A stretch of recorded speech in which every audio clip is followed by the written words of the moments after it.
By now, you've probably heard my magic wand story. It's a brand that's been part of my personal journey for more than 20 years.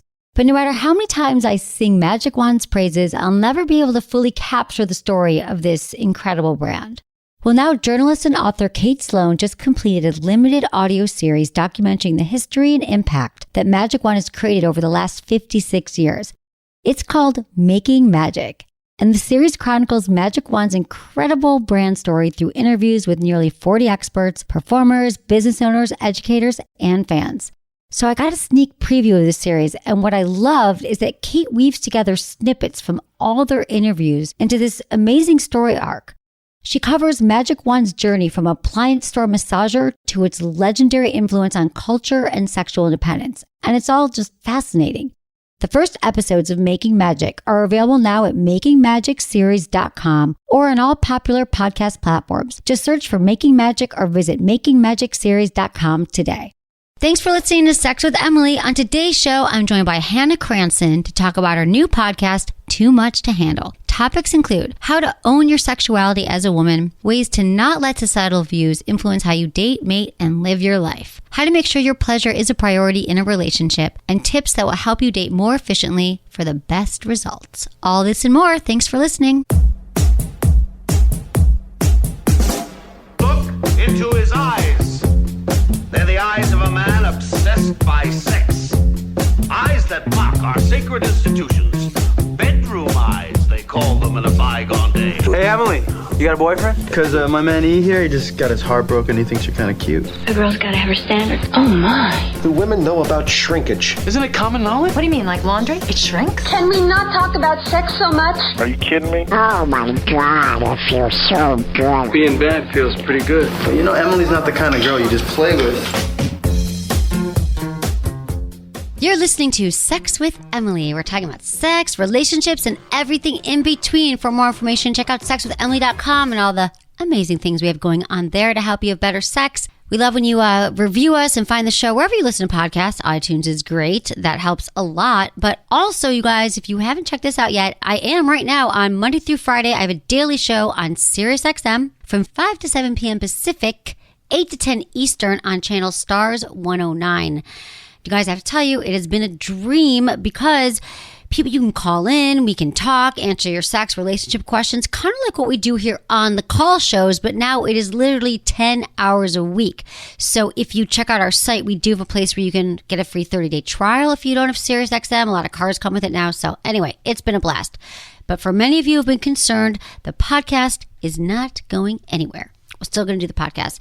And as always, you can find me at all social media at Sex with Emily across the board. I'm so excited to get into my guest, Hannah Cranston. She's been on the show. I think this is her third time on the show. Yeah. You might have to give third you time's a charm. Third time's a charm. How many sex toys are you going to leave with this time? I think if you're on 3 times, you get like a Sibian or something. Hannah Cranston. Hannah Cranston is host and content creator, and she just launched her new podcast, Too Much to Handle. Which you're on. I'm on. You're I on just it. recorded an episode. We're doing a marathon today, and I just love Hannah. I was like, I'm like, you should have a podcast, and now she does. It's a show for every woman who's ever been told that she's just too much. They're having the conversations you're already having behind closed doors, and we just had a really great conversation. Our Instagram's at Hannah Cranston, and the other episodes, if you want to go back, that she was on Sex with Emily was Turns On and Turn Offs, and the next episode was The Real Deal with Dating. Hi, Hannah. Hi, how are ya? I'm good. How's it going? Tell me about, so you're doing the podcast. Yes. How does it feel? It What do you love feels about it? so great. It feels like, you know, when you do something and it just feels right, like you're doing what you're meant to be doing. That is how it feels for me, because I'm talking about the things that me and my friends are talking about on our own, and I'm just kind of getting into it, but I'm providing a lot of history, a lot of context, a lot of statistics, because a lot of things that we face as women are a little taboo and we don't talk about them in public, but a lot of women are facing it, so might as well talk about it. Well, let's talk about some of those things. Yeah. So let's talk about when you got this show and you started thinking about it, what are those things in particular that like, I'm so excited to have a platform to really talk about this? Yeah, actually the way that I started the podcast was talking about what we talked about today is, are you still a feminist if you like to be dominated in bed, and how do you really reconcile that? That was one of the main topics that I wanted to get into, because I do think that is something that so many of my friends have dealt with and have expressed. And so I was really excited to obviously break that down with you. That was really fun. Yeah. And another one is that we did last week, which I was really excited to talk about, is body positivity only for plus size women? Because the body positivity movement really just encompasses women who are larger, and thin shaming happens, fat shaming happens, yes, but how do we sort of figure out whether thinner women who are thin shamed can be part of that movement too? What do you tell women then who are feeling that? Do you talk about how to have that confidence too for women and how to feel really good about it? Did you guys talk about that? Yeah, we talk a lot about that and like feeling good in your body regardless of like the size or the shape or whatever it may be. I think what we really look at is, okay, why is this shaming happen? Like, where does this come from? And I think understanding like where things come from and like why you think the way you do, like looking at things with a critical eye, like we talked about on our episode about, wanting to be dominated, can really be helpful in overcoming any sort of like shame or insecurities that you may have, because then you can see, oh wait, this is why I feel the way that I do, or this is why I'm receiving the negative backlash that I'm receiving. And then you can kind of be like, well, where do I feel authentically? What do I, I get to decide, right? Yeah. Because, I think it's so interesting, because I mean, I'd love to actually go in and kind of talk about what we just talked about, because it's almost like not that it would be repetitive, but like a recap. Because for me, or it's a different angle. It was so interesting because I didn't grow up thinking like the things that I was doing wrong sexually. I just thought that like I wasn't really sure what I was doing, and I knew I wasn't having a lot of pleasure. So I want to get into that in a second. But what's so interesting is that I think that what we're talking about is that a lot of us are raised with these certain beliefs from our parents, from society, from the religion, from our friends. And then there comes a point when you become like a young adult, let's say in your early 20s, you go away to college, that you have to stop. And some people, I think this is where the problems come in. If you don't do this, you need to take time and go, okay, stop in my tracks. This is what I've been told.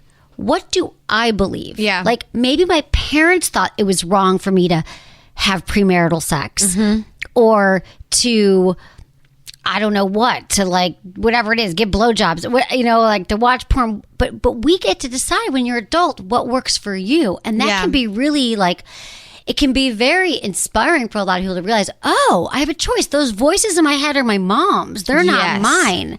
But it's so hard. It's so hard. Because your mom's voice becomes part of your belief system. It does. And so I'll give an example. Like even last night when I told my mom I was going to be talking about sex, I think she had like trepidation about it. And that transferred to me. I felt that projection, and I encompassed. I was like, wait, maybe I shouldn't be talking about sex. Maybe I shouldn't. And I like had to take a step back and be like, no, I know myself. I know the impact that I want to have and what I want to do, and freeing women to feel confident in themselves. And so, yes, like sex is a huge part of that, right? And I don't want to perpetuate that shame by not discussing it or like skirting around the issue. Right. And your mom's coming at it from like, oh my God, my little Hannah. Yeah. And like, I don't fault her at all. Like she's so, a product of her upbringing and all of that. Well, that's the difference that we have to realize. Like our parents many parents with the best intentions to protect her little girl. But what you're doing though is, by having the conversation that we just had on your show, which everyone should check out, is that so many people are going to be like, oh, I guess I can have enjoyable sex now and still be, submissive in the bedroom. So I think it's a service, and that's something that your mom, maybe she'll listen to it and she'll get that. And how great would that be that maybe she won't, maybe you'll hide it from her. Who knows? Baby steps. But I think that's interesting. So after our conversation though, because this is something we haven't talked about, at least not in a while on the podcast, about a lot of women feeling that, maybe we can talk about it, that when we're having sex that we don't feel like, that it's hard to ask for what we want or to be dominated because we don't feel like we're a feminist. And you're saying a lot of your friends felt that as well. They felt guilt. Yeah, they felt a lot of guilt in maybe wanting to be like spanked or something like that, or choked. They felt like, or any sort of like rough sex. I mean, for me personally, like that's not really that's not really my thing. But even just like wanting to be on bottom, I almost felt was like anti-feminist, because I was like, oh, I should want to be in control and I'll be on top and I'll, make sure I get mine first, and that's not what I find is enjoyable. Just like, that's how the cookie crumbles. Right. And so I think like being able to reconcile, like, no, I can still be a feminist. I'm almost more of a feminist because I'm seeking out what I enjoy and not letting society like determine what I'm allowed to or not allowed to enjoy. Right. We all get to decide. That's Yes. true. So I thought that was very helpful. Yeah. So what about these topics? So I'm thinking about, you talk about, let's talk about being too much to handle, because I think that I understand in the sense of, dating, I've always been that woman like, oh God, Emily's a lot. She's a handful. Or like, I love Emily, but there's just a lot of energy when Emily comes over. Even guys, like, they love that about me, but it can also be like, whoa, intimidating. Too much. Yeah. So is that kind of go back to the like, women are intimidating thing, or men don't want to be with a strong woman? Is that kind of part of the origin of the title and what you were thinking? Yeah, absolutely. I mean, I was always told that I was like, quote unquote, too much to handle. And I think I was told like I was too loud, I was too opinionated, I was too needy. And I was just like too much. And I think a lot of women are also told that their bodies are too much, which I don't even understand how that's a thing. And as I've gotten older, I felt a lot of shame around that, right? And around I wanted being too much. You tried to make yourself smaller. Yeah, I tried to make myself smaller, both physically and emotionally, and the way that I interacted in the world. And then as I got older, I realized that those qualities are flipping awesome. Yeah, exactly. And that we should celebrate that in ourselves and in others.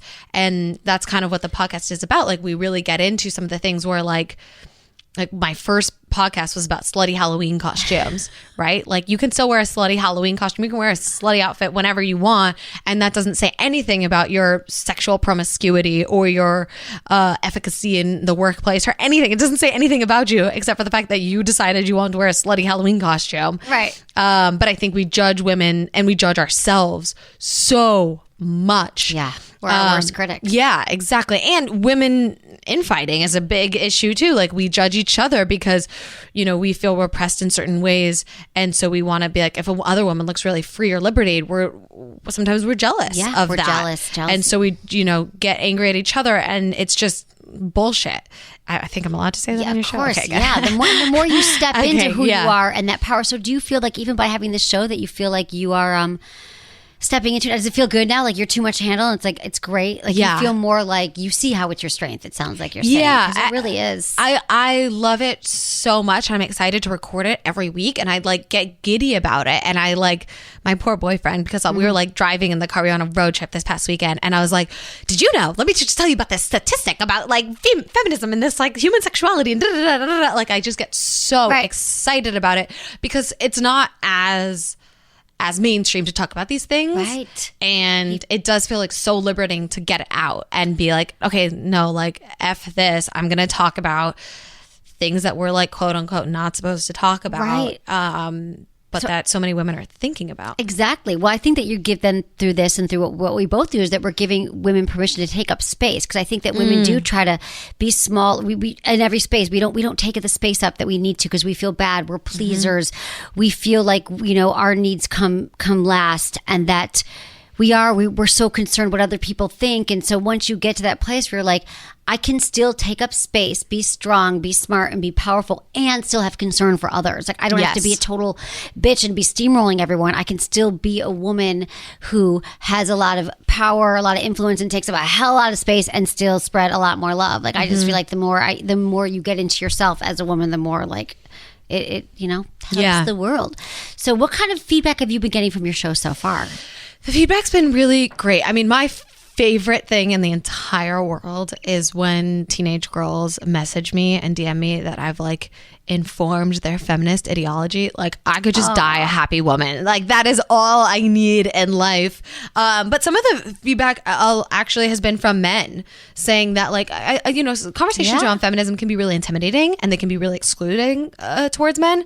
And so a lot of men are saying that it's more approachable for them. And I love that. I love that too. Because like, we can, like, I always say, like, we can preach to the choir all we want, but we do need men on our side too to achieve equality. And so I love that men are like super into the show too and are digging it. So that's been be inclusive. Awesome. Yeah, that's how I've always felt about my show too. I've never said on this show, I think, my longtime listeners will know that I'm never about like, well, men, they're just jerks or they're assholes. Because I don't believe it. I don't believe all women are crazy, which was like, that was one of your first podcasts.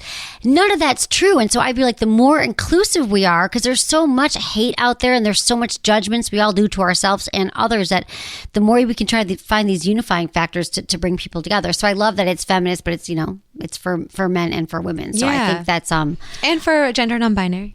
Everyone, for everybody. So what about like all this with social media, and how do you think that is impacting, you grew up with it, let's say, like how do you think that's impacting everything that we're doing now and being like a feminist, like even posting a hot photo, but then still saying something, having a message, like what do you still think that there's part of it that's like you always have to look perfect and look great on social, but yet you still, how do we deal with that? Because we're so all attached to our phones right now. I'm just sort of obsessed with not being attached to my phone, though I still am. And I don't know how to reconcile that because we need it for the business. No, I haven't done it yet. But I see the concerns around trying to leave it outside the bedroom at night and stuff. Yeah. So I think it's really hard, right? I think that when you put yourself out there, whether you have like a more public personality like you or I do, or if you're just somebody who likes Instagram, like, most of the world, I think it's hard because the second you post something and make it public, you have eyes on you. And I think that is difficult for a lot of people, especially for women, right? So my whole thing is like, I love when women post selfies of themselves where they're just like totally feeling themselves. I personally love posting bikini shots or shots where I think I look attractive, because I think we have to love ourselves more, and I don't think enough of us do like ourselves and like the way we look and like the way that we move through this world. And so I think by posting those kind of photos, you can almost like sometimes fake it till you make it. What do you mean? Like, so you post it, you're like, I feel hot, but what if... Let's say I'm feeling insecure. So most of the time, I'm a pretty confident woman. Right. I don't know if you could tell, but I'm a pretty confident woman. But there are times when I don't feel super confident, but I'll like be like, oh, like this is an attractive like selfie. I feel good about this selfie. So I'll post that, and like showing the world that I'm confident almost makes me feel more confident. Yeah. Right? Like you're just presenting as confident, and then I feel more confident in that because I'm putting that face forward. I see. Yeah, but I see the feedback. I see that. Yeah, I mean, it's the same thing as like I'll give myself like pep talks before going into a meeting or before doing a show or something like that, where I'm like telling myself, got this. You go, girl. That's so important. I think like affirmations. Like I have notes in my house. Like sometimes that like I change them out. Like that just say things to me that remind me of things. It's important. The more we can affirm and then surround ourselves by really good people. Have you gone through this phase yet? Do you have friends? Because women talk a lot about, and I guess I don't have this. I'm so averse to negativity or toxicity or friends who are jealous or have, I don't know. I just don't have those people in my life. Like I literally can spot it. But I feel like, what do you do about that when you have friends who are looking at your success you've known for a while and they have jealousy, or they might even try to do things that sabotage you? Have you ever had any of that? And what do you do? How do you handle that? Yeah, I'm pretty similar to you. I really try to stay away from negative people. I had a friend who I was really, really close with, and she told me that she thought my Instagram was annoying. And I understand where she was coming from, it because I do think, of course, there's a difference in what I put on Instagram and who I am in real life. Right. Like, spoiler alert, Instagram is not reality. Hate to break it to you. Exactly. But, Instagram is part of my career. Right, we all need to do it, right? Yeah, right. And so when she said that, it felt like an assault. Whereas like a stranger, a troll could tell me like they hate my Instagram. Like, okay, like F off. Like, I don't really she's your care. friend. But this is my friend. This is somebody in my real life. This is somebody in my circle who I've allowed in my circle. And to have that felt like she was disparaging my career. Whereas like I don't go into your like accounting office and tell you you're doing your Excel sheet wrong, right? Or your Excel sheet's annoying. She's right. Like I don't like. So it's I don't think people, because it's so public, see that there's a parallel there. And so I honestly. Not friends with her anymore. I guess sometimes is the competition of friends who are like competitive like that are weird, and probably it's coming from you. Most of the time when people say things to you, it has to do with their own issues, not you. Like most of the things that irk us about people is not about us at all. She probably doesn't love her Instagram or wishes hers was more like you or whatever. So it's But if you're not a friend or a partner, which has also been an issue for me in the past, that like can't celebrate other people's successes, like, bye, Felicia. Yeah, exactly. Nobody has time for that. And like, you should be the woman too who can celebrate other women's successes or your partner's successes. Like, that is so crucial. That's something that we have to, I think you learn it. I don't know, maybe I don't know how I always pick that up, but I think as a woman or a man, if you're hearing this and you're getting, you feel like you have friends that you're feeling competitive with, or, you can flip that. Kind of just keep sending love, keep supporting them, and you realize that, like, it evaporates, it goes away. It's not, and it can be really motivating. Like, if somebody else can achieve kind of what you want, like, be like, oh wait, it's achievable. I could do that too. Exactly. Use like, it that as can be use really, it to inspire you, not to bring you down. Yeah. Yeah, that's a good point. Okay, so Hannah also, I want to go back to sex real quick. Yeah. We just have to. So on that thing. Is that something you like to talk about, Emily? Yeah, I do. Sometimes I like to get to sex. I do. So you have this boyfriend now. I do. And so you're saying that. Like, I want to talk about real quick, like, is there anything, I don't know what I was going to say here, that you've learned about sex in our last discussion, how you felt. For example, I just think it's a good example about the blowjobs, about how in the past you might have felt that it was something that was degrading. Like, can we talk about this for a minute? Yeah, 'Cause I think it's very relatable. So I mentioned on Too Much to Handle that I, in the past when I was younger, because of the portrayals that I'd seen women going down on men, giving head to men, like, always looked so degrading. It was a man like forcing a woman, choking that's her. what you saw in porn. Yeah, Right. that's what you've seen. And she's, putting stuff all over her face and everything. And it just seemed so degrading and so disrespectful. So I always thought that giving head was something that was anti-feminist. Right? That it was degrading, that it was something that is not respectful towards a woman, until I got older and I started to sort of like break down that, like, oh, there is a way to do this respectfully, because like that, we're just not shown that. Right. We're not Absolutely.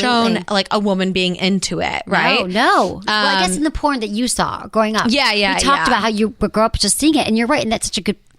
Yeah. And so you get so caught up in that. And then when you have like real life experience, because another spoiler alert, porn is not reality right. either.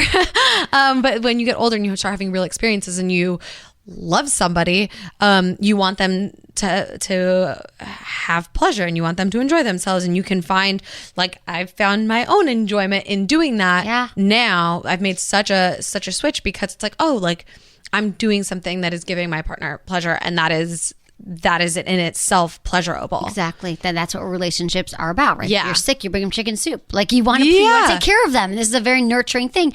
And this has made me think too, because we've been getting, actually on the Sirius show, we've been getting a lot of calls about, and we get this on the show too, women who just don't like it. They don't like giving blowjobs. And I always say, well, it's probably, is it the taste? Is it whatever? But I hadn't, from your perspective, thought like they actually think it's degrading, which not in a while have I thought about it. So this is kind of bringing it to mind that I could actually, it's something interesting. I think that there's probably a lot of people listening who are like, I wonder if that's it. And so I hear from a lot of men who are like, why won't my partner do this? It might be interesting to take this conversation into your bedroom and ask your partner, like, is there something about blowjobs that you think isn't right for you as anti-feminism, or that you feel like it's going to be degrading because what you mostly saw, you're right, a lot of porn. If you go to Pornhub, you are going to see him shoving her head down and choking it, coming in places that, he has not asked or she has not consented to. Right. So I think that was very illuminating for me. Yeah. Yeah. And I think I know a few of my friends who feel the exact same way, and who still to this day feel like giving head to them is just something that they think is check off the list. Yeah, that's not for that. They won't even do it. Oh, they won't even do it. They're just like, this is, if a guy wants me to do this like that, it seems too forceful for them. And I think a lot of that comes from like the context that we have around head. Exactly. So I think it's so interesting because these same men that they're having sex with probably grew up watching the same porn, where they don't, not only do women think they don't know how to give it, men don't know how to receive. So they think, for me to receive a blowjob, I got to be shy, and she's got to deep throat it. I got to make it aggressive. And so I just think that this is interesting. It's an interesting debate. Like, this could be more oral, who knows? The oral sex movement might explode right now for this. No pun intended. Exactly. All right, we're going to take a quick break, and then we'll come back with more.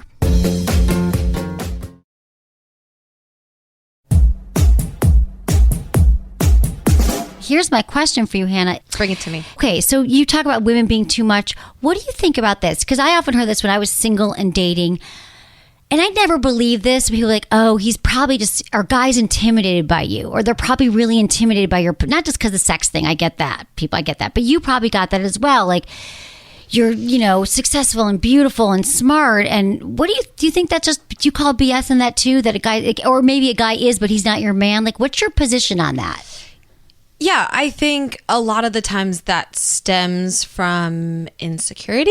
And I don't think that has anything to do with the woman, because I think a lot of the times women feel like they may have to play down their smarts or play down their successes for a man, because we're taught that if we're too successful or if we're, too opinionated or too whatever, that's going to be somehow emasculating. Right. And I think a lot of times we do hedge ourselves for men, and the men that you're supposed to be with aren't going to be or aren't going to feel insecure. Exactly. But I think when we say like intimidated, that makes women out to be scary, right? And we're not scary. You're not intimidating. He's intimidated. Exactly. There's a big difference. That's a good way there. to switch it, because I do hear from women a lot who are single, or they're on the dating apps, and they'll call into the show and they'll say, oh, I think it's because I have a really good career and I know what I want and I'm really strong, and men just, they're not into it. And I always say, like, then you probably just haven't found that man yet, because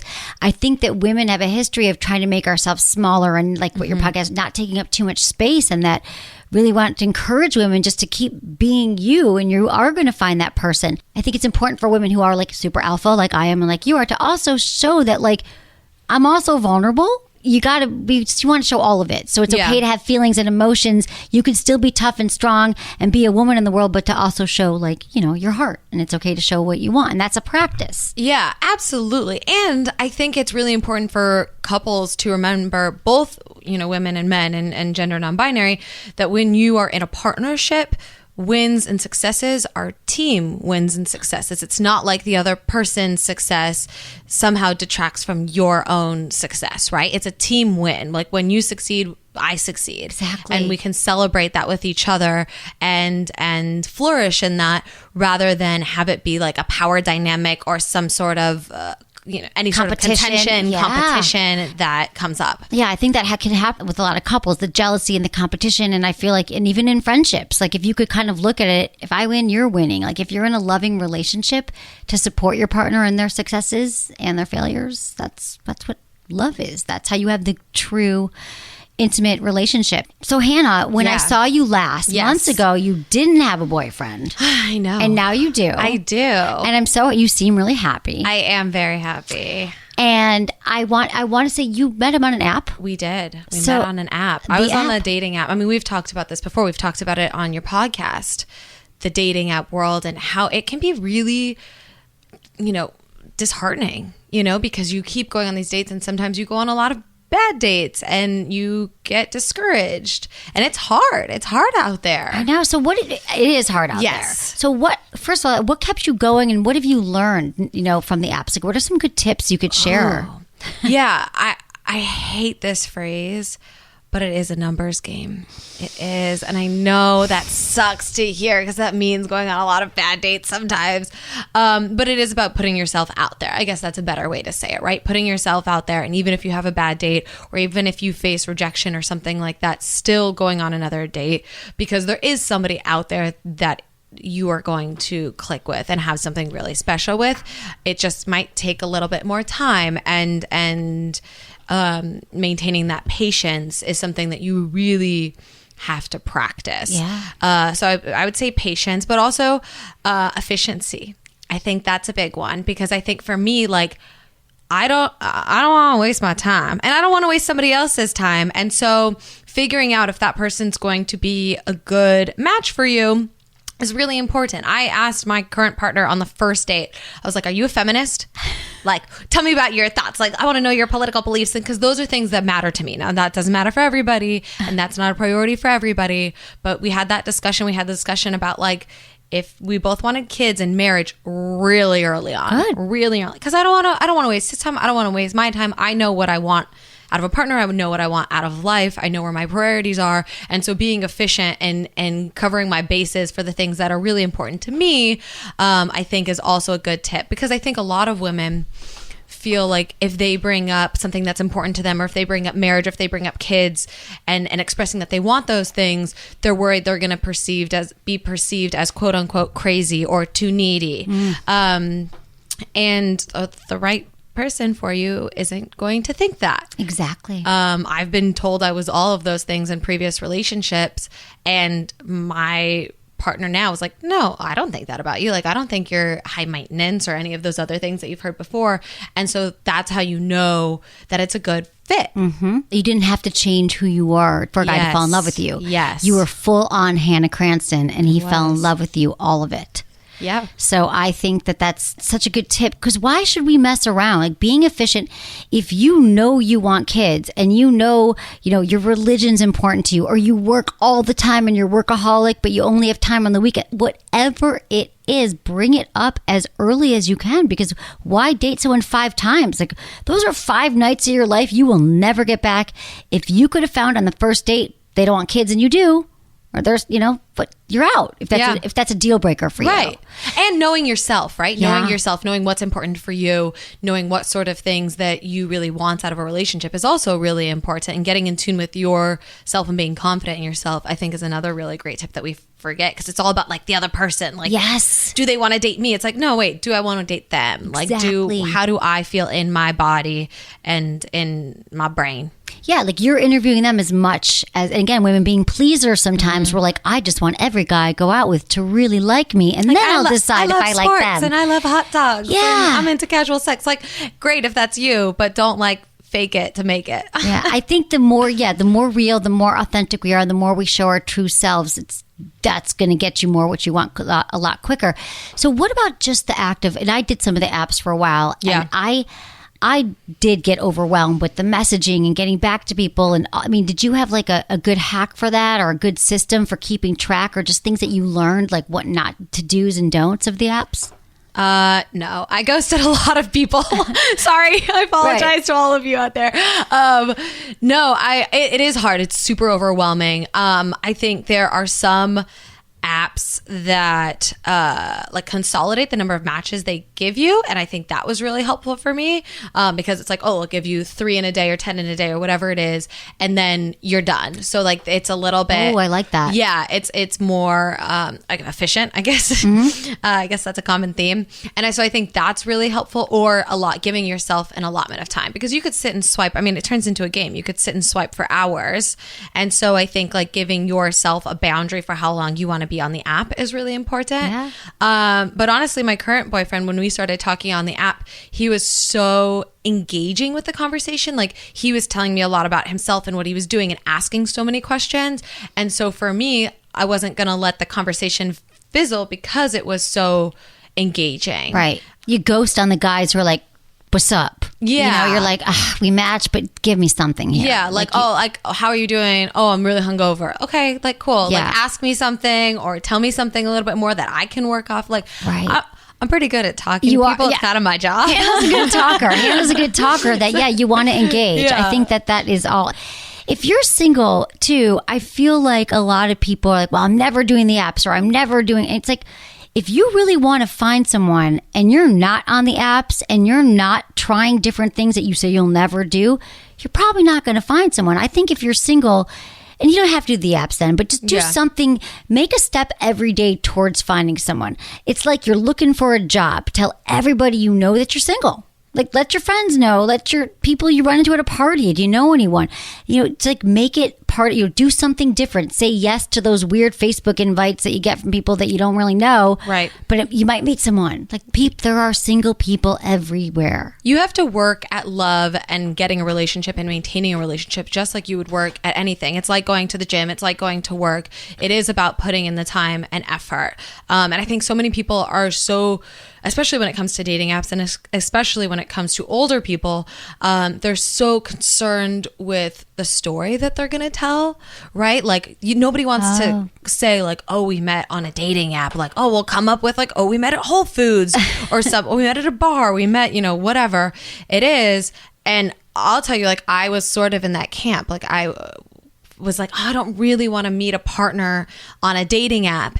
And now once I found somebody who I love and I cherish, I'm like, I don't give an F. Like I met him at the dumpster. I don't care. It does not matter because at the end of the day, it matters who you find wherever you found them. Absolutely. I mean, I feel like that. And I do feel like that stigma is gone a little bit. I mean, because we're all doing it. Well, I'm happy that you found love and he doesn't think that you're too much to handle because you're not too much to handle. And nobody's too much to handle. No, we're not. I think that women are, what would even the equivalent be of a guy being too much to handle? Does that even exist in the world that you're like, oh.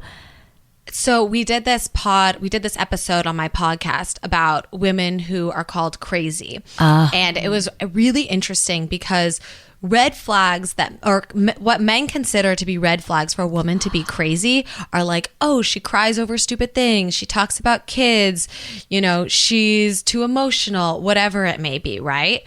And then what women consider red flags for men to be crazy are like, oh, he tried to strangle me in my sleep. He said he was going to rape me. That it was completely opposite. So it was these extremes where men are calling women crazy because we're acting like a human. Yeah. And then when we use that term for men, it's because they might actually be mentally deranged. Wow. Yeah. It's super interesting. That's interesting and then kind of disturbing. And so I love that you talk about, I feel like every guy you ever talk to, when you say, so why'd you guys break up? He'll say, she was crazy. Yeah. I'm like, that drives me crazy. You say they're crazy. Can you put a little more texture to that? That's not even interesting. Like, I'm like, oh, wait. And I'll even say, now, wait, let me guess. Was she crazy?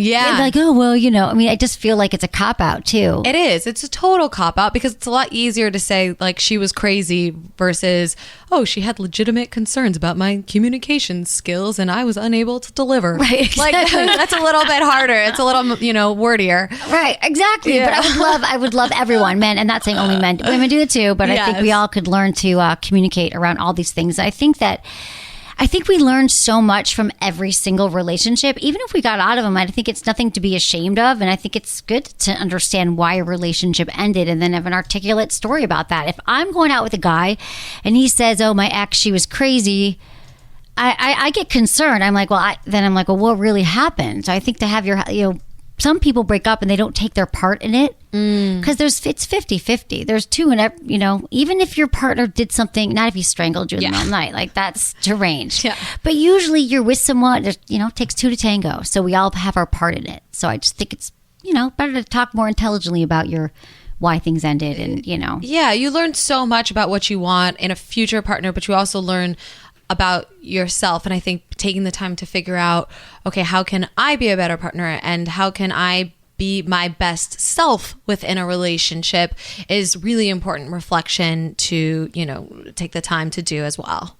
Absolutely, Hannah. We're not too much. Never. Too much Nobody's too much.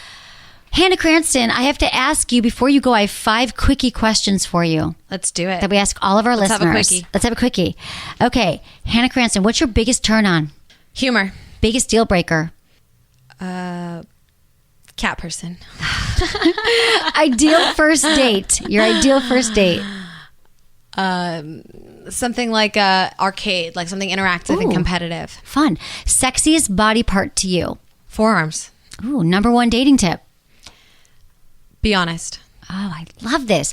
Hannah Cranston, thank you so much for being here. Thank you for having me. I'm so excited. How can people find you? People can find me on my new podcast, Too Much to Handle, on iTunes and anywhere else that you listen to podcasts. They can also find me on Instagram and Twitter at Hannah Cranston and on Facebook at Hannah Cranston Host. Thanks for being here. Another fun conversation with Hannah Cranston. Okay, guys, we are on to your emails. You know how much I love answering your questions. So if you want a question answered on the show, go to sexwithemily.com, click the Ask Emily tab, fill out the short form, check a yes if you'd like to be called. Or email me, feedback@sexwithemily.com, and please, please, please include your name, your age, where you live, and how you listen to the show. Thanks, guys. Okay, Jamie's here with me, and she's going to read the emails. All right. This one is from Aaron, who's 27 in Maryland. He writes, Hi, Emily. First off, love your show. Been sharing the podcast with my friends. Out of general curiosity, I wanted to get your take off of something one of my friends said when the topic of sex came up. She had said that she has hooked up with a guy many times, but by her definition, that did not include vaginal sex. Her reasoning behind this was, you don't fuck guys you like, and when you finally have sex, the men have all the power. My initial response in conversation was to be careful with that line of thinking, as leading the guy on for too long may lead him to moving on and just not bothering with the whole waiting game. Later, when I got home, I was thinking about it more in depth, about how in my mind, sex shouldn't be thought as a power struggle between two individuals, rather a time where both people can come together. It's not often I hear this perspective from women. I'm just curious if this is something a lot of women think about when it comes to sex with someone they like. Thanks. All right. This is a really interesting question, Erin. And I really like it because it really got me to think. And I was like, okay, it's a great point, because the fact that she says, you don't sleep with the guys you like, and when you have sex, the men have all the power, is actually, I've heard that a lot from women, I guess women of all ages, but especially I feel like it's younger women who feel that the second they give it up, that then guys are in control and they can decide if they get to sleep with them or dump them or move on, and that you give up your power.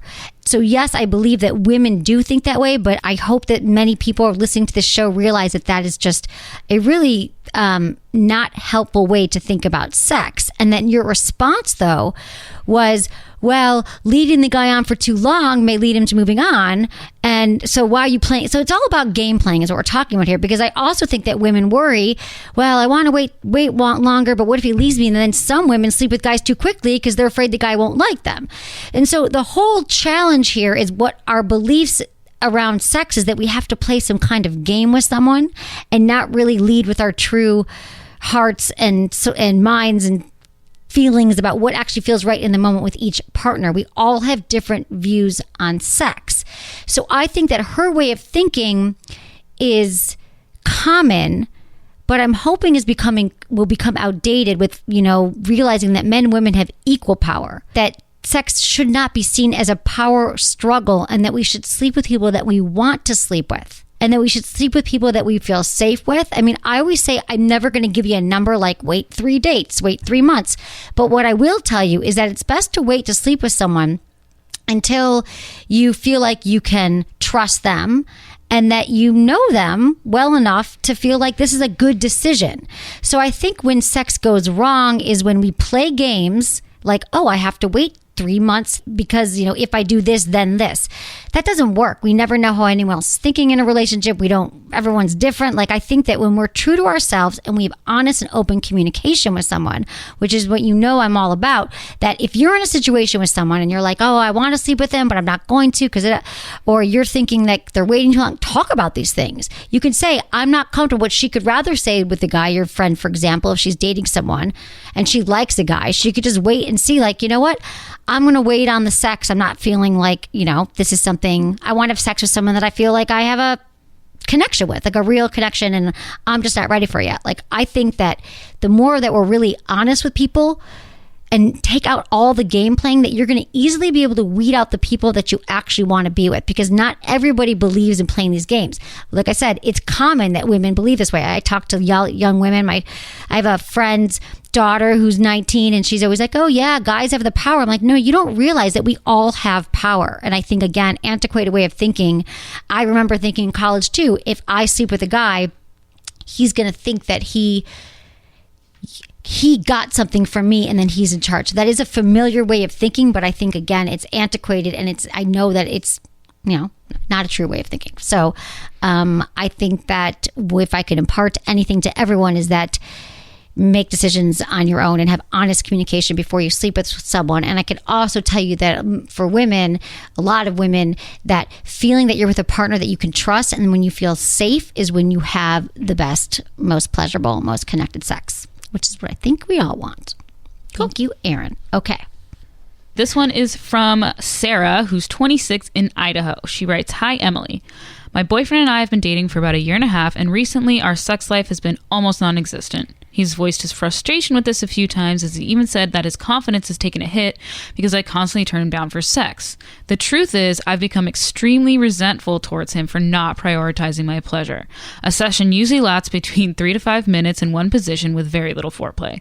I attempted to explain that I need more foreplay in order to feel turned on, but the most I get is a couple minutes of him going down on me, which feels forced and rushed. He did buy me a vibrator, but then said the sensation was uncomfortable for him when we use it during sex, so he expects me to use it on myself afterwards while he lays next to me. Not sexy. I don't know how to bring up these issues in a way that it won't upset or hurt him. We have a great relationship otherwise, but at this point, I feel absolutely no sexual attraction towards him. Please help. Okay, Sarah, I totally get this. So here is the deal. Again, there's also a lot going on here. Remember this, Sarah, that you're both coming into this and you both need to learn together, as in every sexual relationship. Like I say, great lovers are born, they are not made. And so there's always a little bit of teaching in every relationship and learning and paying attention to what each other's want. So I feel like you both want the same thing. You both want to have great sex. And I believe that he's doing the best he can right now with what he knows. So even though you've told him that you need foreplay, I'm going to guess that he probably doesn't really get what that means yet. So it's going to take a little bit more of explaining. Like he thinks, for some guys, like, yeah, you put your hand on my penis for 5 minutes, I'm ready to go. But for women, I say, like, if a guy goes down on me for 3 minutes, like, you might as well have, like, just gone fill my car up with gas or gotten me a sandwich or something. Is way more useful than 3 minutes of oral. Like, we haven't even started the party yet. I think, and also buying you a vibrator shows me that he's actually interested in your pleasure. But yet to say that it doesn't feel great during sex is because that's another thing, is that sometimes vibrators don't feel great on the settings that women like. So maybe you can use it during sex, but make sure that it's either further away from his penis, so your hand's kind of covering it as it's on your clitoris if you're using a higher setting, or turn the setting down a little bit lower. So it could just be that one time you used it. That's happened to me before, where I'm like, oh, like it can kind of startle men, or like you just got to kind of play with it. So I think there's a little dance going on here, and you both have to just kind of have more talking about the fact that, that foreplay to you appreciate, this is a conversation you have outside the bedroom, and in a not judgmental way, in an open, not shaming, not blaming, and just saying, I appreciate that, you've made these efforts around, I know we've talked about foreplay. I know I so appreciate you bought me a vibrator. And let me explain some things to you that for me to get warmed up, sweetie, I really need, like, I want to kiss and make out and have you go down on me for like a while and take some time taking our clothes off. And important, to get you warmed up, I suggest using the vibrator beforehand. Like, she comes first, right? So maybe when you're using the vibe beforehand to get warmed up, then you'll be ready to get going into sex. And that could also count as some of the foreplay. So you can let him know you're liking that it's starting to make some changes, but you can't orgasm from penetration alone. And that's the other thing that men, they need to learn that. Like, this is something that you guys know I've been saying it for almost 15 years, but every single day there's someone who hears this information and they're shocked that only 20% of women actually have orgasms during intercourse.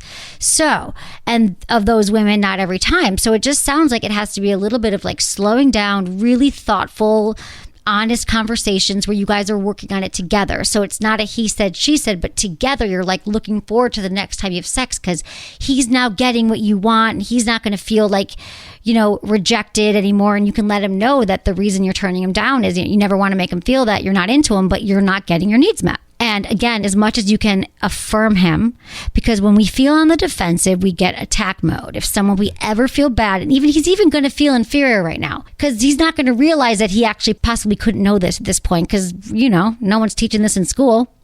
If he's not listening to the podcast, and I suggest you guys probably listen to the podcast together. That would be great. A lot of couples do, and it's life-changing. So again, there's just education, information, and keep talking about it. And this goes for everybody in a relationship. Having the conversation once or even twice isn't going to cut it. It's ongoing. It's checking in. How did it go? Did it feel better last time?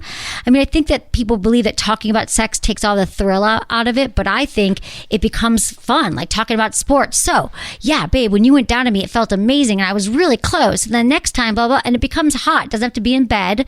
Maybe the next morning you're talking about it. And then you guys, if you are both willing to really work on this and all the things you're talking about here, Sarah, I think that you can get there, that you guys are having great sex. If you can get past him feeling defensive and upset and really listening, and then you kind of having some patience around it, who knows what could happen? The possibilities here are endless. So thanks for your email, Sarah, and have some good talk. Communication is a lubrication.